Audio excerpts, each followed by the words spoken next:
What do you do when you feel overwhelmed by the number of tasks that you have? That is going to be the focus of this week's podcast episode. How you can use productivity techniques to help you conquer overwhelm so that you can engineer your success. Listen in.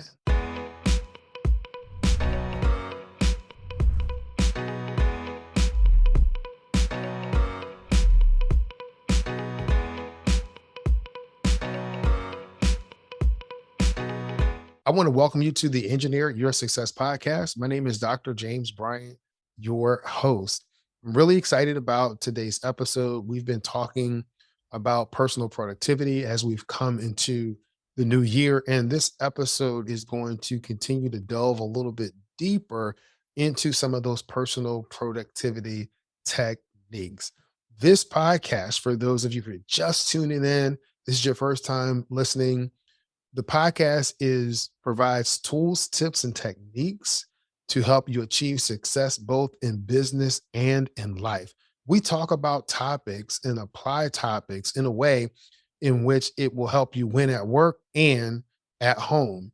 It's really focused for engineers, people with a science, technology, and engineering and math background. However, there are people that listen to the podcast that are not engineers. So, all of you non engineers, we'll give you a shout out now. Thank you for the love that you're providing on social media, on LinkedIn, and in the Apple reviews. I really appreciate everything that you represent for our community and that you bring to the community.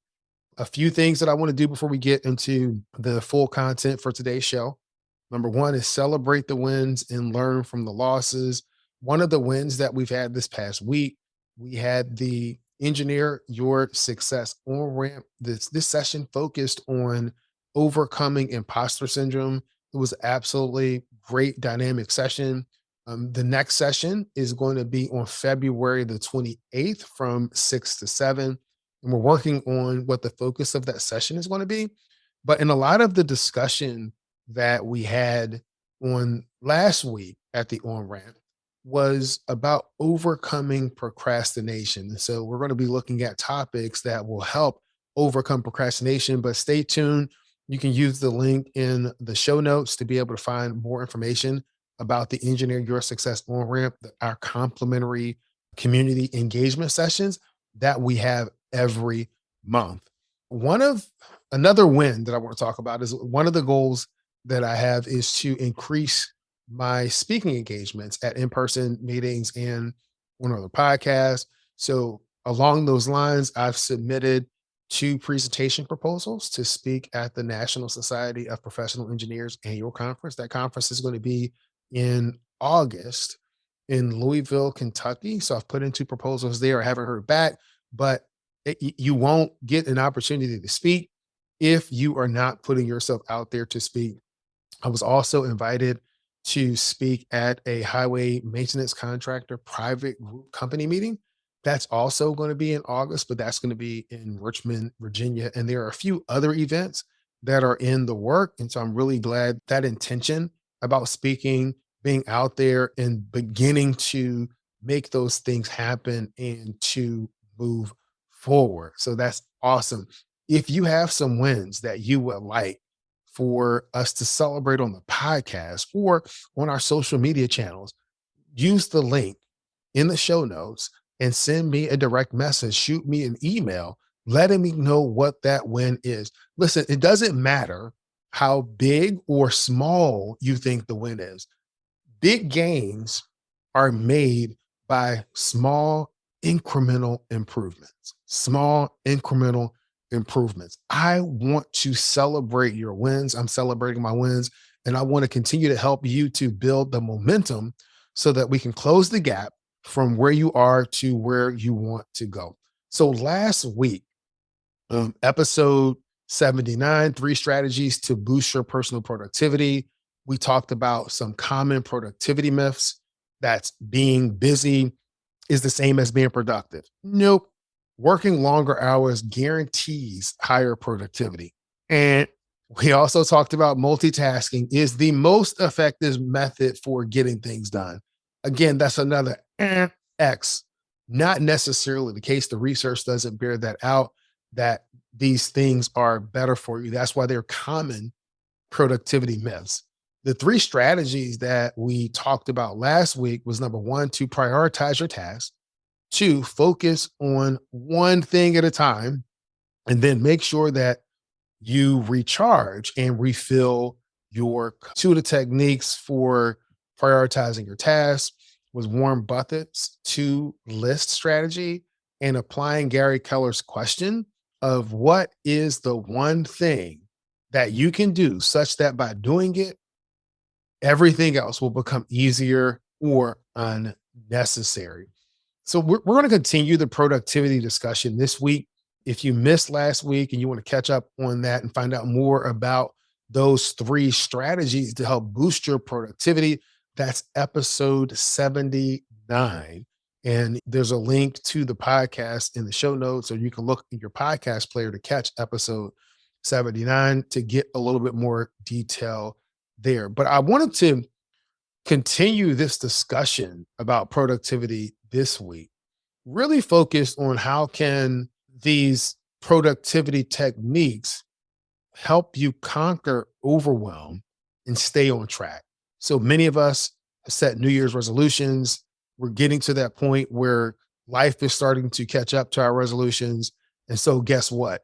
In a few weeks, I think some of the statistics will say that 70 or 80% of the people that have set New Year's resolutions, they're not going to be meeting those resolutions. Those resolutions are going to be becoming afterthoughts, things that we wanted to do, but did not continue to actually do. So when you have all of these tasks and you have all of these things that you want to do, and most high performers that I deal with have a lot of things that are on their plate. And sometimes they just feel overwhelmed, like it is too much. So we're going to take a look at some general techniques first that will help you manage your personal productivity and professional productivity. And then we're going to delve down into a few things in particular. There are many tools that are available to help individuals manage their time and increase their productivity. Some of the popular tools, you can have some task management tools. So these apps will allow you to create to-do lists, set reminders, to manage your tasks. Examples will be Microsoft To Do, Trello, Asana, Todoist. Those are all things that are out there that can help you manage your tasks. Another one is just using consistently your calendar and scheduling apps. So they'll allow you to set those appointments, use the reminder function. That will help you manage your time and your attention, whether you're talking about Google Calendar, Outlook, iCal. You can also use mind mapping tools. And so these allow you to visually organize your thoughts and ideals. And that can really be helpful in planning and brainstorming. Um, you can use MindNote, MindUp. There's several other different uh, software packages or tools that you can use for mind mapping. You can start looking at how do you track your time. Those apps and tools just allow you to track how you spend your time. If you wanted to do a time audit, you can look at how am I using my time? And then does that time actually align with what I say my priorities are? And there's also, you can use whiteboards, all kinds of these tools. Some of the techniques, we talked about time blocking last week, and that would be just really blocking out chunks of time, whether it's an hour, 2 hours, an hour and a half, whatever it is that you need to do your deep work and your focused work, and allocating different areas of focus for those times so that you are not necessarily task switching, but you're focused on one task at a time or a series of like tasks at a time. The other is the Pomodoro technique. And there are different apps that will help you do that. This is kind of a different take on time blocking, but you break down your work into intervals. So traditionally, it would be a 25-minute interval where you're there and you're working, and then you take a short break. Then you do 25 minutes on, then you take a 5-minute break.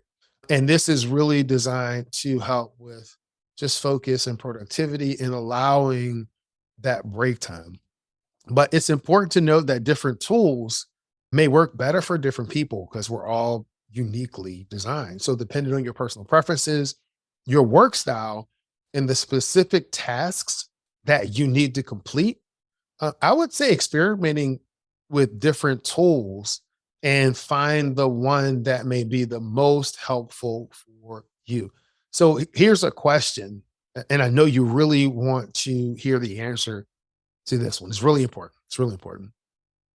What is the absolute best tool that you can use for managing your productivity?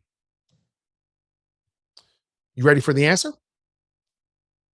It is the one tool that you can consistently apply and use.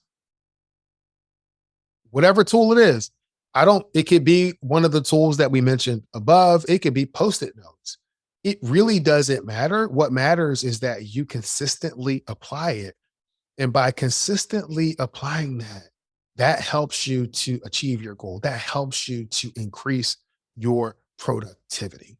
So, as a productive individual, I think we all can recognize that it's important to prioritize your tasks effectively. So, with so many things to do, and we all know that time is actually limited, it's crucial to focus on the most important things first. The Stephen Covey put first things first, really focusing on those big rocks, those things that are really important.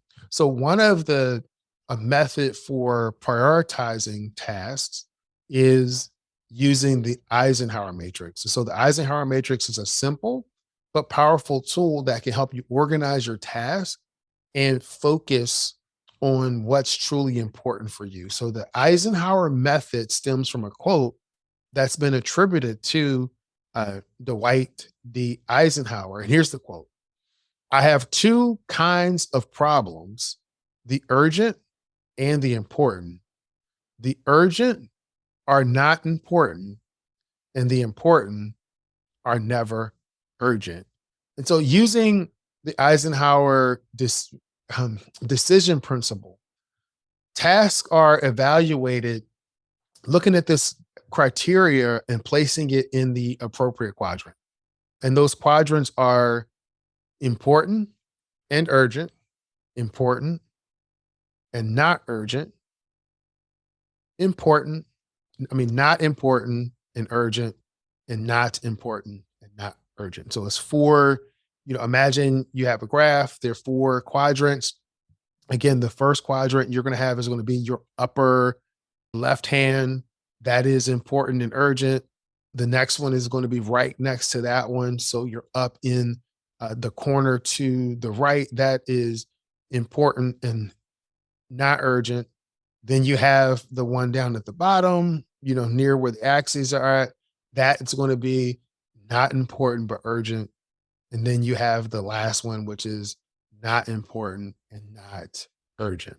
Whew.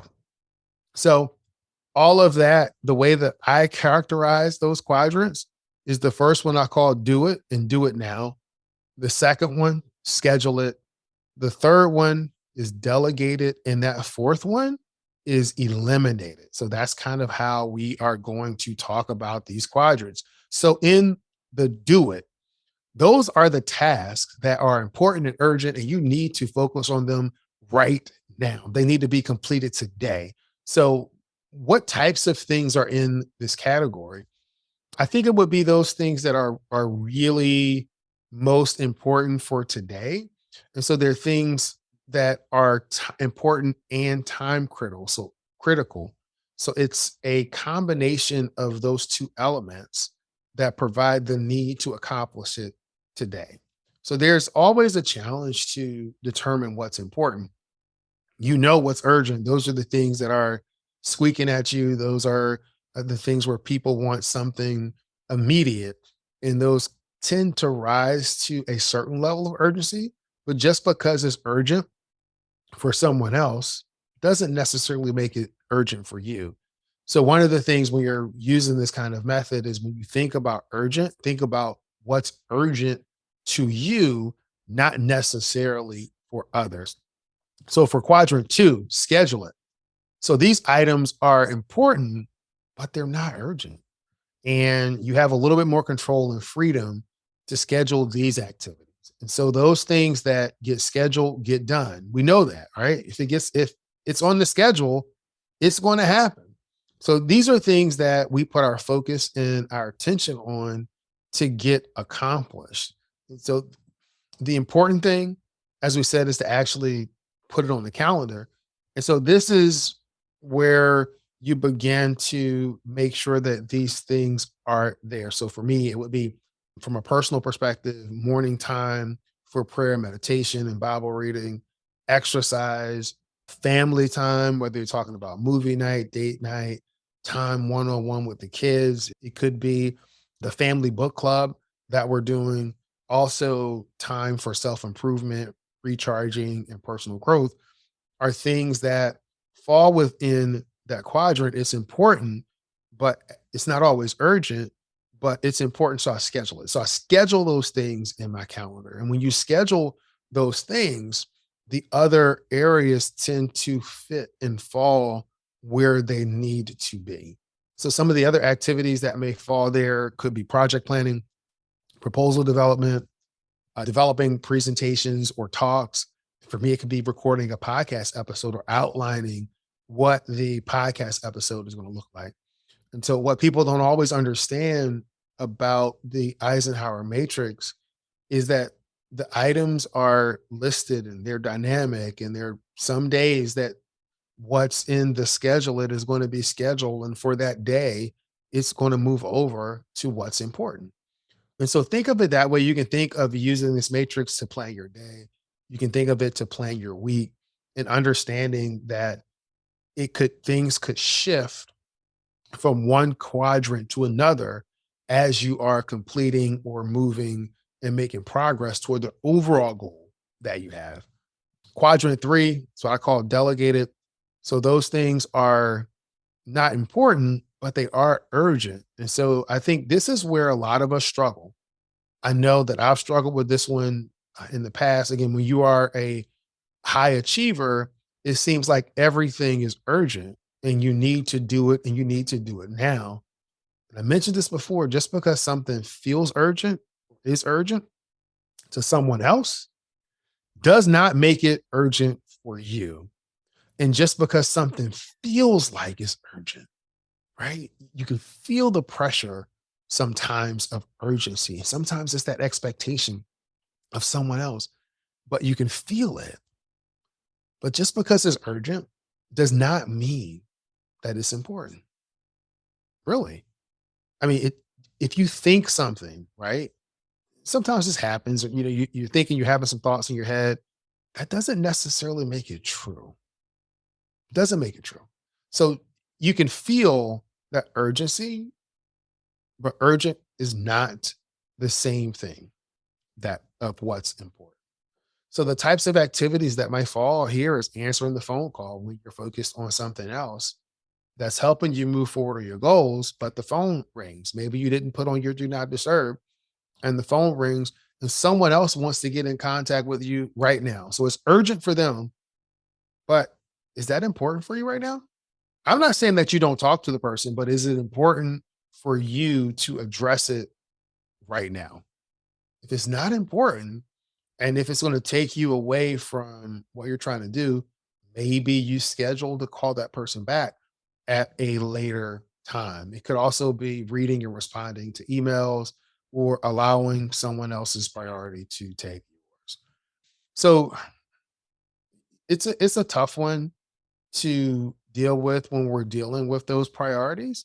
But I think whatever way that you want to systematically use to help organize and prioritize, again, the thing that you consistently use will be the thing that consistently grows. It'll be the thing that you consistently gain confidence in your ability to navigate both your professional and your personal life as you are prioritizing your tasks. And so the last quadrant is what I call eliminated or delegated. Well, actually, it's eliminate. I think what I call it in my own personal matrix is I call this list dormant. So this is definitely the not to do list. We talked about Warren Buffett's strategy of the two lists. These things will be on the not to do list. Don't touch any item on this category. There are some items that will fall into this list because there's lack of activity. So if you're keeping track of your goals and hitting your targets, you may place things in this list that you no longer need. You can add a note as to, what led to its elimination, but it can be eliminated from the things that you consider that you have to allocate time for. So when I think about just applying this, just if in a civil engineering context, some of the things that you might encounter. So in quadrant one, the do it. It could be you have an urgent design change that's needed for a construction project that's currently underway. You got to do it. There's no if, ands, or buts about it. It's urgent and it's important. If you're meeting a deadline on a proposal that you're putting in, and you have to get your information in to the marketing team and the sales team, and they have to get everything designed, that's urgent and important. You have to do what you need to do to get that done.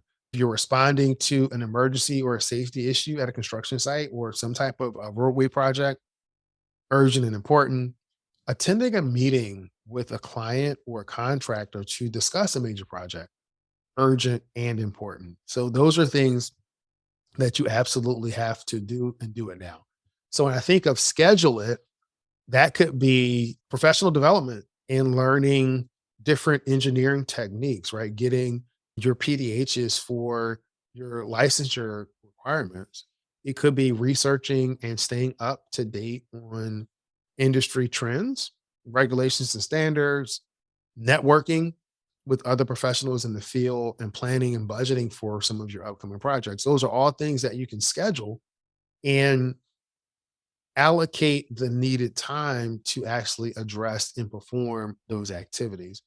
We've covered the urgent but not important, responding to non-critical emails or phone calls, trivial paperwork, attending non-essential meetings or conference calls. How many of us have been to non-essential meetings or calls, particularly over the pandemic? We've been doing many, many, many Zoom calls and sometimes looking and thinking, why are we in this meeting? So think about the meetings that you're going to attend. Are they really essential? Or are they going to help you move the needle forward? And then you have the non-urgent and the not important. Those are the ones where we'll say eliminated, at least in terms of using up your time, whether it's browsing on social media, engaging in procrastination. Those are things that you just are not going to allocate time for. So it's important to note that, again, some tasks may fall into different quadrants depending on the individual and their priorities. But the key point is to be mindful what is truly important and what is not. So in terms of implementing this strategy, once you have the quadrant set up and you're thinking about what belongs in each quadrant, one, you want to start by listing all of your tasks. So write them down, everything that you need to do, no matter how big or how small. I don't care if you start off with post-it notes, doesn't matter. Write them all down. Then categorize your tasks using this matrix as a guide so you can place each task into one of the four quadrants: important and urgent, important but not urgent, urgent but not important, and not important or urgent. Then you want to prioritize your tasks, and you can start with the task in the important and urgent quadrant. So prioritize them by their level of importance and urgency. Then you can schedule the other tasks that go into the other quadrant for schedule it. Then you can look at your task and think through what are some of these tasks that may not be important or urgent enough to be done by you. So then you can consider delegating them to a team member or outsourcing them to an external source. And then, as always, you want to review and adjust. Regularly review your progress, adjust your schedule and your approach, and understand that priorities can change. So, just be aware that adjusting is a part of life. So, the best technique or tool or system that you can use is one that you consistently put into practice. If you're struggling with your productivity and find it difficult to make progress toward your goals, then what I want you to do is use the link in the show notes to schedule a complimentary session where we'll walk through some personal productivity tips and get a better understanding of what it is that you're struggling with and help you close the gap between where you are and where you want to be. I am here to help you when at work and at home. So I'm going to end this podcast episode like I end every episode, and that is this. Many people know what to do. Fewer people know how to do it. There's a select group of people that follow through, do it, and they live the life of their dreams. They are winning at work and at home. And I want you to be part of that select few. All right. Be great this week. Thanks.